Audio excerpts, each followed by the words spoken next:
J'accompagne des personnes qui veulent devenir décorateurs d'intérieur. Je suis Valentine, référente pédagogique à l'EDA en décoration et architecte d'intérieur. J'ai commencé en faisant un bachelor en design d'espace à l'école de design de Troyes. Et ensuite, j'ai continué avec un master en alternance à Paris en architecture d'intérieur. Avec l'alternance, en fait, j'ai eu la chance d'être embauchée tout de suite dans l'agence dans laquelle j'étais depuis 2 ans. Et c'est là vraiment que j'ai tout appris parce que c'était une agence assez classique dans le style. Donc tout le sens du détail, les boiseries, les matériaux, du monde haut de gamme en fait en architecture d'intérieur et en déco. Ça a été un vrai tremplin pour moi. Après 10 ans à Paris en tant que salariée dans différentes agences, j'ai senti que pour moi, c'était le moment de me lancer en solo. Et j'ai profité en fait d'un déménagement à Nantes pour lancer l'aventure.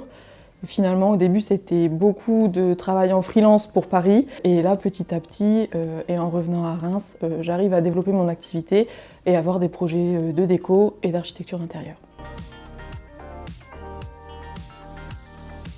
Essentiellement du particulier, j'ai fait un petit peu de pro en freelance pour d'autres agences à Paris, mais moi vraiment ce qui m'anime c'est le particulier, faire en sorte que des gens comme vous et moi soient bien chez eux, ça c'est vraiment moi ce qui me tient à cœur.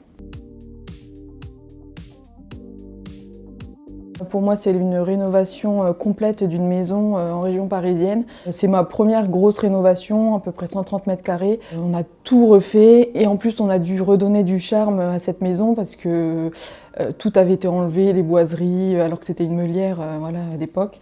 Donc vraiment redonner ce côté chaleureux à la maison et son âme, c'était vraiment un super challenge. Et c'était mon premier vrai gros projet en agence, en tant que chef de projet, à suivre le chantier, quoi. J'ai fait une session de conseil et les gens ils pensaient qu'ils n'avaient pas les moyens de faire appel à quelqu'un pour les aider. On a passé 3 heures ensemble, on a fait le projet de tout leur rez-de-chaussée. Ils étaient super contents et ils m'ont dit on n'aurait jamais fait ça tout seul. Et en fait finalement c'est accessible à plein de monde. Moi c'est un peu mon but de rendre ça accessible. Moi, en général, j'aime quand il y a de la couleur, des jolies matières, des tissus. Vraiment, quand on va dans le détail des choses, jusqu'aux objets déco, parce que pour moi, c'est ça la décoration, c'est vraiment matériaux, couleurs, objets, mobilier. C'est faire en sorte que toutes les couleurs se répondent, se complètent, aussi avec les matières. Pour moi, c'est ça qui fait un joli projet, parce que je crois qu'il n'y a pas vraiment de style, en vrai. C'est plutôt selon les goûts des clients, nos goûts à nous, et comment on va composer le projet. C'est ça la vraie bonne réponse, je pense. Mais par exemple, Studio Etem, c'est une agence que j'adore parce qu'ils arrivent à mixer des motifs hyper classiques comme la rayure, le damier, qui ont un peu le vent en poupe ces années aussi, il faut le dire, mais je trouve que c'est vraiment la combinaison de matériaux, couleurs, motifs qui fait que le rendu il est à la hauteur d'un projet d'exception, quoi.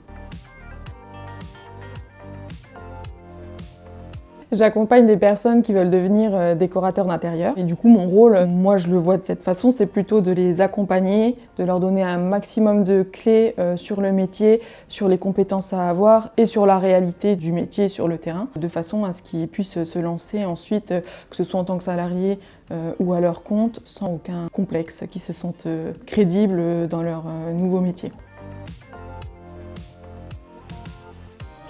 Pour moi, c'est hyper stimulant d'être là avec plusieurs personnes de différents milieux. Les différentes formations, elles se répondent aussi. On ne fait pas de déco sans design, on ne monte pas sa boîte sans graphisme. Enfin, c'est vraiment tout un univers qui, au final, touche à l'entrepreneuriat.